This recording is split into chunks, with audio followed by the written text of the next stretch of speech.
Reading a book, attending a weekend workshop, or enrolling in couples therapy will not solve all of your relationship problems. Having said that, learning what distinguishes happy couples from unhappy ones can change the way you and your partner love each other. In this video, we'll take a look at the 6 magic hours that make love last. How much time should we devote to investing in our relationship? Psychologists may have discovered a way to measure this amount of time. According to Julie and John Gottman's research, a minimum of 6 hours per week, or the magic 6 hours a week, helps foster and maintain connection in our relationships. The seemingly insignificant changes in your relationship's trajectory can have a significant impact over time. The catch is, you must maintain the positive changes you've made in order to avoid falling back into old negative patterns. The winning formula looks something like this. Goal number 1. Partings. Before saying goodbye in the morning, happy couples make an effort to learn one thing about their partner's life that day. This could be plans for lunch with a best friend, a doctor's appointment, or a call with their parents. The goal is to ask questions and learn about your partner's day, both exciting and ordinary.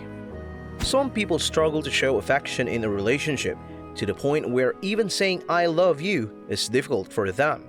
They might even say they aren't into displays of affection, or that you don't need it because you both already know you love each other. This is not a case. Words of love and concerns can relativize a relationship. Saying "I love you" or "I miss you" to your partner does not make you a bad person or make you sound cheesy. Goal number 2. Reunions. When you see your partner again at the end of the day, share a 6-second hug and kiss. Dr. John Gottman referred to this as a potential kiss. The 6-second kiss is a ritual of connection worth returning to. After the 6-second kiss, engage in a 20-minute stress-relieving conversation. This creates a space for empathy and non-sexual intimacy, as well as inspires you to understand the stresses and problems you're both dealing with outside your relationship. Listening to your partner while they are speaking is already an excellent way to demonstrate affection. But did you know that remembering the finer points of your relationship is equally important? These may seem like minor details, but they could mean a lot to your partner. Do you recall your partner complaining about stomach aches after eating too many carbs? Allowing your partner to see that you remember even the smallest details, such as her favorite color, will already mean a lot to her. Plus, because you know what your partner wants, you can choose the perfect item to give them. Number 3. Respect and admiration. Your partner will value your appreciation greatly. Can you imagine doing your best for your partner but not being appreciated for your time and effort? How painful is that? So, if you want to show your partner how much you praise them, begin by appreciating them. According to research, appreciation have a positive effect on relationship quality and longevity. You can already make your partner happy by simply saying "thank you" and "I appreciate you." It's critical to find ways to express genuine affection and appreciation to your partner.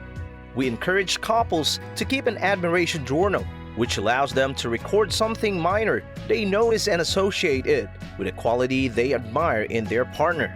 This not only makes your partner feel valued, but it also trains your mind to focus on the positive aspect of your partner rather than the negative. Here's an illustration. Thank you for assisting with the dishes last night and allowing me to finish my work project. You're such a thoughtful and caring lady.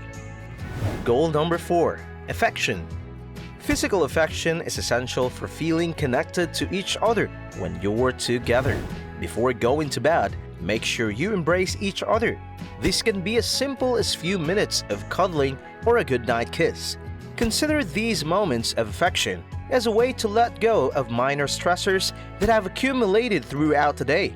Consider infusing forgiveness and tenderness for your partner into your goodnight kiss. Did you know that one of the sweetest affection gestures in a relationship is listening?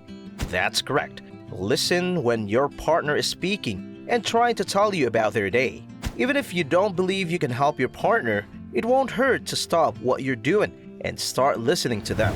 Maintain eye contact and pay attention to what your partner says. It's already one of the sweetest and most caring ways to show your partner affection. Don't be afraid to ask your partner how you can assist. If your partner is depressed, a hug can do wonders. Goal number 5. Date night. We all get busy and forget how to be more affectionate in our relationships.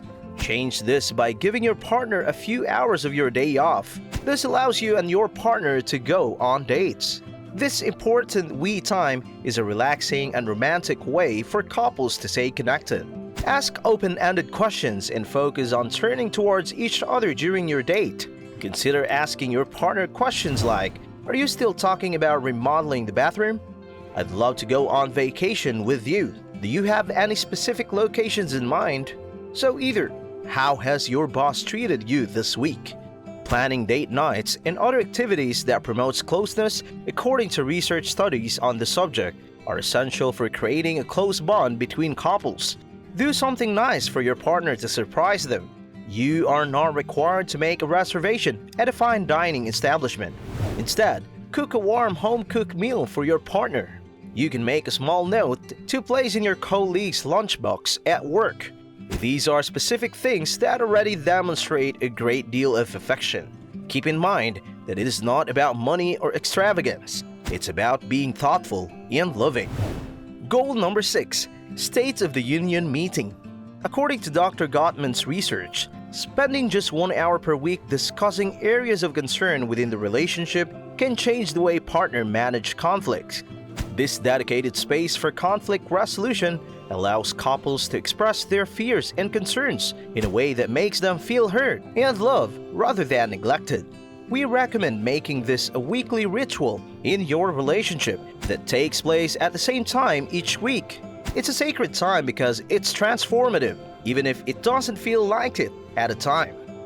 Here's how to go about it. Begin by discussing what has gone well in your relationship since your last meeting. Next, give each other 5 compliments that you haven't already expressed. Make an effort to be specific and include examples. Now, talk about any problems that you have arisen in the relationship. Take turns being the speaker and the listener to make the conversation more effective. Use gentle startups as the speaker to avoid triggering your partner. Try to truly understand what your partner is saying without passing judgment as the listener. If you become defensive or overwhelmed, take a 20-minute break before returning to the conversation. After both partners feel understood and heard by each other, use the 2-circle method described on page 185 of the 7 principles for making marriage work to solve problems. If an unfortunate incident occurred during this week, use the exercise on page 188 to process it. At the end of the conversation, each partner should ask and answer the question, "What can I do to make you feel loved this week?" As you can see, 6 hours per week is quite insignificant. In fact, if you sleep 8 hours per night, it accounts for only 5% of your waking life. As insignificant as these 6 hours may appear to be, they will be extremely beneficial in keeping your relationship on track.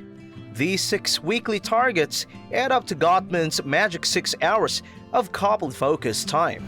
It is not a guarantee recipe for success or relationship fulfillment, but it is a useful guideline for partners who may struggle to find their own solutions to perceived distance and a lack of adequate time for each other. The main takeaway: a little goes a long way, and there is a lot you can do to improve your relationship. And with that being said, it's time to end our video. But before that, we'd like to know your opinion about this. What's a little but important thing you would recommend to each other for investing in their own relationships?